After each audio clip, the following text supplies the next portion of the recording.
அவன் அருளாலே அவன்தாள் வணங்கி. ஓம் குஞ்சரி பதையே நமோ நமக.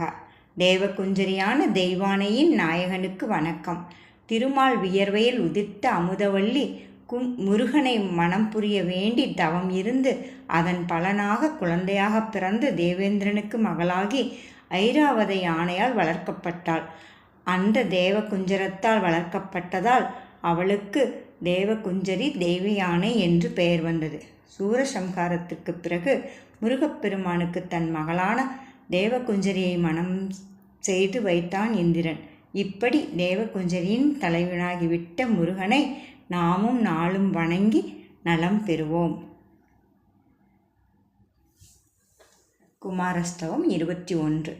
ஓம் வள்ளி பதையே நமோ நமக. வள்ளி அம்மையின் நாயகனாகிய முருகனுக்கு வணக்கம். திருமால் வியர்வையில் உதித்த சுந்தரவல்லி முருகனை மணக்க வேண்டி நெடுங்காலம் தவம் இருந்தாள்.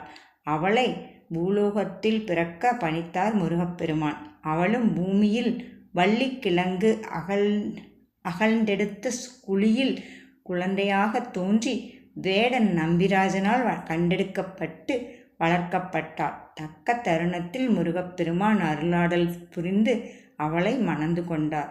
அப்படி செம்மான் மகளை கவர்ந்து மணந்த பெம்மான் முருகனை நாமும் வணங்கி வழிபட வேண்டும் என அறிவுறுத்துகிறது இந்த வரி. முருகா சரணம்.